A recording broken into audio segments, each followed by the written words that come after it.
DMSO, both friend and foe. When we want to dissolve a compound, to it we often go. So, you know how you hear, like, oh, these scientists discovered this compound that can cure XYZ, and then you never hear anything more about it, or it takes years for anything to come of it? One of the reasons is often that the compounds are not like water soluble. So when scientists are discovering and making all these new chemicals, they're often doing so using they have to do these reactions in conditions that are not watery. They're like nonpolar and like organic.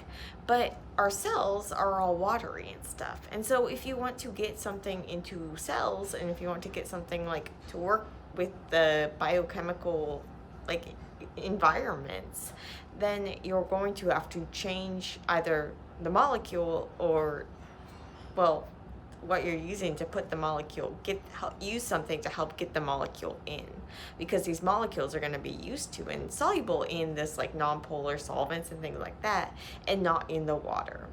One way that we can help get things that aren't water soluble to get like into cells and to hang out around proteins in test tubes is by using a compound called DMSO, dimethyl sulfoxide, which can kind of hang out with both the watery stuff and the non-watery stuff and allow them to mix to be like miscible together.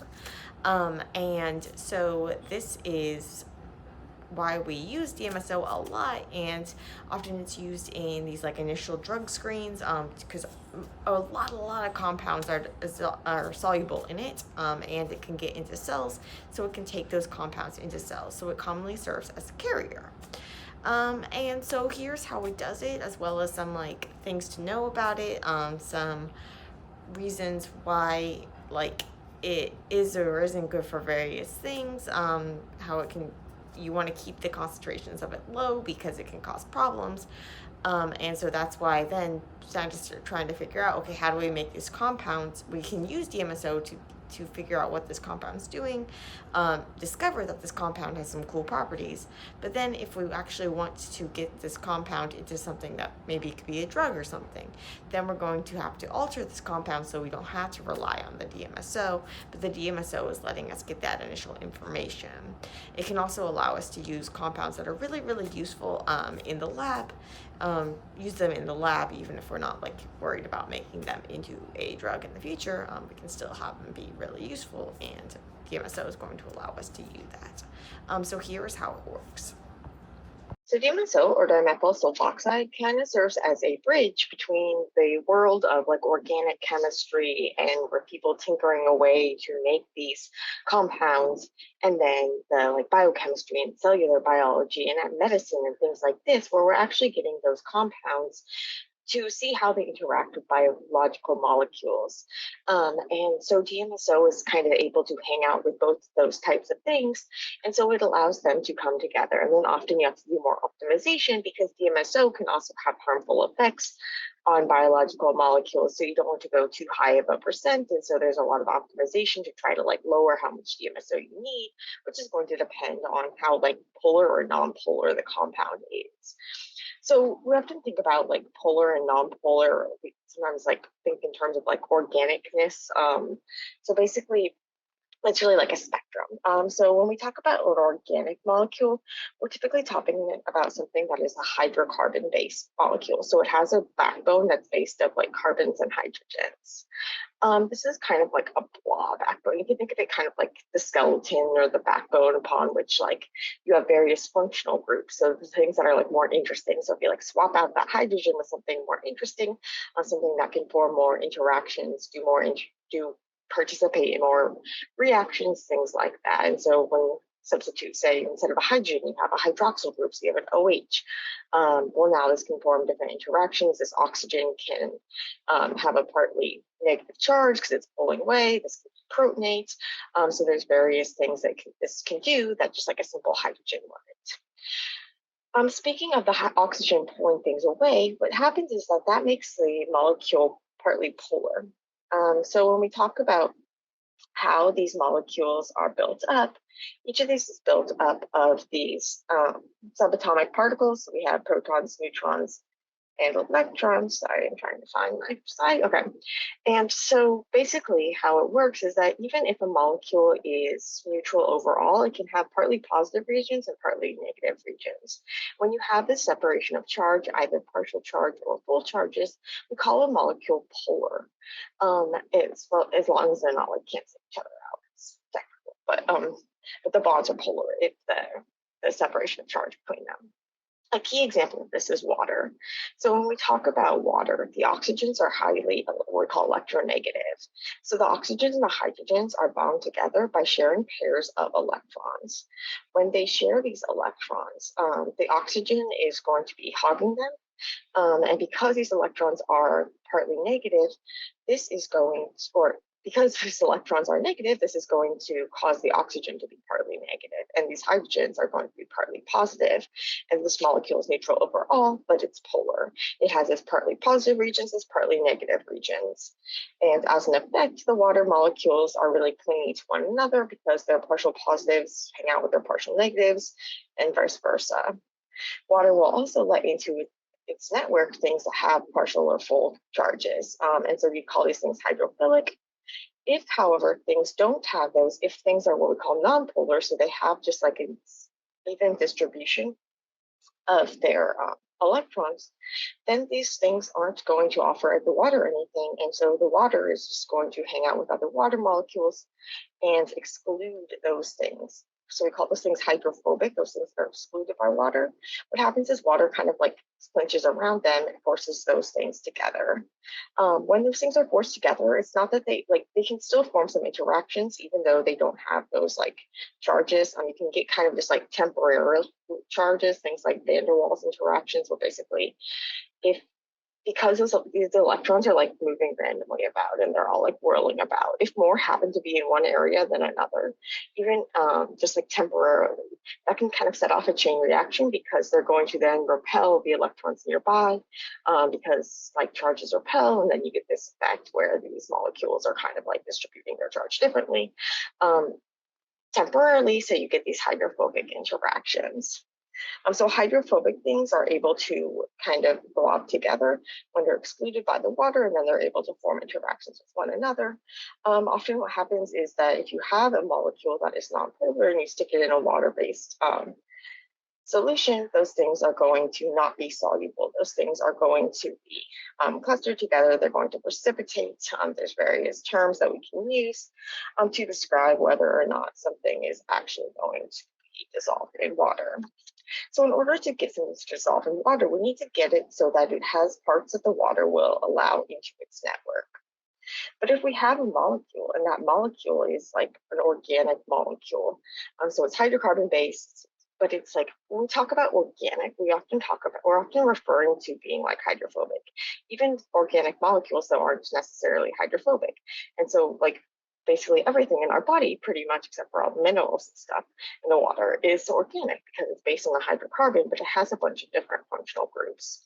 When we use the term like organic in the lab, we're often more talking about things that are way more polar, things that are mostly hydrocarbon. So there are various examples of this. But when we talk about like how organic a compound is, or like organic compounds and things like that, or organic solvents, we're typically talking about things that are more hydrocarbon. And when we're talking about organic solvents, we're talking about things that are like going to be more nonpolar. And so those are going to be good at dissolving nonpolar things. But when we want to be working with water, we're going to need something that is going to be able to work with the water. And so we need something that's going to be able to hang out with both the water and with the nonpolar thing. And ideally, we don't want our thing to be just like totally nonpolar, because then we just have to have like a totally nonpolar solvent. It's not gonna, we need to have some parts of our molecule that are going to be okay hanging out with water. And so this is where Dmso comes in, and it has parts that can hang out with the nonpolar regions of various molecules and act as kind of like an organic solvent. So we have parts that can hang out with the water and act more like something more typical for an aqueous or water-based solution. So in the case of Dmso, we have DiMethyl SulfOxide. So dimethyl, we have these two methyl groups, so these CH3 groups. I don't have it here, but the CH3 group is going to be a methyl group, and then this is going to be a sulfoxide. So sometimes you'll see it drawn in this like double bond to the oxygen. Sometimes you'll see it drawn as this like coordinate covalent bond where all the electrons are on the oxygen. It has a full negative charge, and the sulfur have a full positive charge. But either way, you have some sort of charge separation. So this is going to be polar. This makes DMSO highly polar, and therefore a solution with DMSO is going to have a high dielectric constant. This is kind of just like a technical term that refers to how polar a solution is. Technically, it has to do with how well it can kind of like shield charges from one another in a solution. But just know that the higher the dielectric constant, the more polar the solution. So if water has a really high dielectric constant, if you had a pure DMSO solution, that would be a lower dielectric constant, but still higher than something that was totally like a nonpolar solvent. And when you have a water DMSO solution, it's going to be somewhere in the middle. So you need this high dielectric constant to make other molecules in the solution happy, because you're aqueous in an aqueous or water-based solution. Most of those molecules are going to be used to hanging out with water, so they're going to be used to hanging out in a really polar environment. They're going to be designed or whatever, like a protein's going to fold up so that its hydrophobic parts are in the interior and its hydrophilic parts are in the exterior. And this is a key part of how this is like the key way that proteins fold, is by trying to situate themselves so that those hydrophobic parts are inside and the hydrophilic parts are outside. And so if you were to say stick a protein in a pure DMSO solution, it wouldn't be happy. And we'll get into in a second how we want to keep the DMSO solution low. But that's one of the reasons, is because your proteins want to be happy. So with DMSO, because it has these parts that can hang out with the nonpolar parts of your molecules, and then it has these parts that can hang out with the hydrophilic parts of your molecules and with water, it's kind of able to bridge this gap. And so the more nonpolar your compound is, the more DMSO you're going to need. But you want to keep the DMSO as low as possible so that you don't cause any like off-target effects from that DMSO. Just a couple more technical notes is that because DMSO, it can act as a hydrogen bond acceptor, but not hydrogen bond donor. So hydrogen bond is a special case where we have a hydrogen that's on something electronegative, so something like an oxygen or a nitrogen. So I'm trying to see if I have that slide in here. Like an oxygen or a nitrogen that's pulling the electrons away. This is going to be serve as an acceptor, and then the hydrogen attached to something that's electronegative. This hydrogen is going to be partly positive, and so you get this dipole-based interaction where you have this like partial positive, partial negative. It's stronger than other sorts of dipole interactions. I give it this special name, hydrogen bond, and it shows up in a lot of places in biochemistry, including the base pairing in DNA and RNA, and the helices and sheets and strands and all of that in protein structures, secondary structures. So hydrogen bonds are this really key concept, and they involve this acceptor and this donor. If we look at water, it has two acceptors. It has one oxygen molecule, but it has these two lone pairs of electrons. It's these lone pairs of electrons that serve as the acceptor. So it can serve as an acceptor 2 times and a donor 2 times. And so it's able to form interactions with 4 other water molecules. Now, if we look at the structure of DMSO, we see that it has those 2 acceptors, but it only has, it doesn't have any donors. So it's not able to form those as many interactions with the water, but it's still able to form interactions with the water. And therefore, it's going to kind of like break up the water networks. This is going to make it useful, as we talked about in the previous post, for cryoprotecting cell stocks. We typically use DMSO because it's able to kind of interrupt those networks and allow for this cryopreservation, this like vitrification. So that makes DMSO useful in that regard. Because it doesn't have that, like the H1 donor, well, not because it doesn't, but another consequence of not having basically any hydrogens that can deprotonate, it's aprotic. So when we talk about an acid, one definition is something that donates a proton. And so when we talk about water, it can donate a proton to become OH. So water would be a protic solvent. So OH minus. But these hydrogens that are attached to carbon aren't going to be easy to pull off. And so this is going to be aprotic. This will come up in like organic chemistry. Different reactions will be favored or not favored under with protic or aprotic solvents. And so that's a place where you'll commonly see this come into play. It can also come into play because it can't stabilize, because you don't have those protons, you don't have those H plus hanging out in the solution as much. It can't stabilize anions or negatively charged particles. So that's just a couple of technical notes. But some more technical notes that you'll come into play more often in like a biochemistry lab or a cell biology lab are things that have to do with the effects of DMSO on cell culture and on proteins. So because DMSO is able to kind of like bridge that gap between those like organic and those nonpolar molecules and the more like hydrophilic, aqueous, water-based solutions of cells and the solutions that we typically do experiments in where we're trying to kind of mimic the cellular conditions, we need something that's going to be able to dissolve all of these compounds.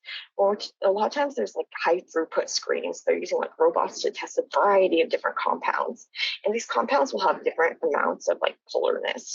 And instead of having to optimize the solvent conditions for every single compound in those like thousands of compound screens, they typically start out with like a concentration of DMSO, certain concentration or concentrations of DMSO, the same one for all of these compounds, and then they can either optimize the DMSO if they find like a hit, so something that seems to be having an effect on the cells or the experiment. They can then optimize the DMSO, or more commonly, they often optimize the compounds so that you don't need as much DMSO. But because DMSO can dissolve things so well, because it's highly polar, but it can hang out with, it's got those like nonpolar parts, it can basically, it's kind of like a go-to solvent. And therefore, but because it can have off-target effects and it can be toxic to cells in high amounts, remember those proteins are folding so that they have they're used to this watery environment unless they're like a membrane protein. And so they're going to have those hydrophilic parts on the outside, the hydrophobic parts on the inside. Well, now what happens if you introduce DMSO? If you have too much DMSO, now you're lowering the dielectric constant of the solution. You're basically having a solution that's more nonpolar. You have less of the water available for the protein to hang out with, and now you're introducing more of these like hydrophobic parts. The hydrophobic parts of the protein are inside. So in order to get those hydrophobic parts where they can hang out with the hydrophobic parts of the DMSO, the proteins would have to be folded or denature. And so we don't want to have too high of a concentration of DMSO because that can affect that.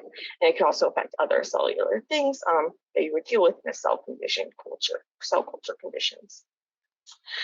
Speaking of cell culture, DMSO can cross cell barriers, and so therefore it's really useful as serving as like a carrier to carry compounds across the cell barriers, cell like membranes into cells, either in a dish or they actually can be used in like transdermal patches to deliver medication.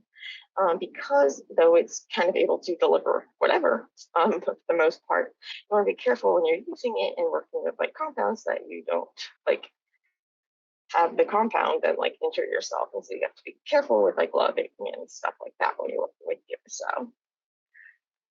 DMSO. Typically for cell culture work, you want to keep the percentage of DMSO below like 0.1%, preferably below like 0.05%. The effects might vary based on cell types. I'll link to some different papers that kind of look into the effects of DMSO on different cell types and different reaction conditions. But it's really important that you always remember your controls. So you're going to want to have a carrier control, a carrier-only control where you have the same percent DMSO used as you used in your experiments. This way, any effects that were due to the DMSO as opposed to the compound, you will be able to know if those effects were caused by what were DMSO. And if there are effects caused by DMSO, even if you're able to kind of like subtract them out from the signal, it's still not good because it's making things like not like physiological or not normal, like something different is happening than what you might normally see. And so you want to probably lower that DMSO concentration if possible. So you might need to do some testing of your compound in various percentages of DMSO to see what's the lowest DMSO you can get without it coming out of solution, without it precipitating out or like crashing out. Similarly, you might want to test different DMSO concentrations in your reaction without the compound to see what percent of DMSO will interfere with the reaction, will cause your protein to precipitate out, things like that. Speaking of concentrations, you want to make sure that the concentration you think you have is really the concentration you have. DMSO is what we call hygroscopic, which means that it can kind of like draw in water or moisture from the air. And this is going to basically make it so that there's more water in the solution and less DMSO. So solution things that were soluble at like 5% DMSO, well, now you're putting in a bunch of water, you're at like 2% DMSO. Are they still going to be soluble?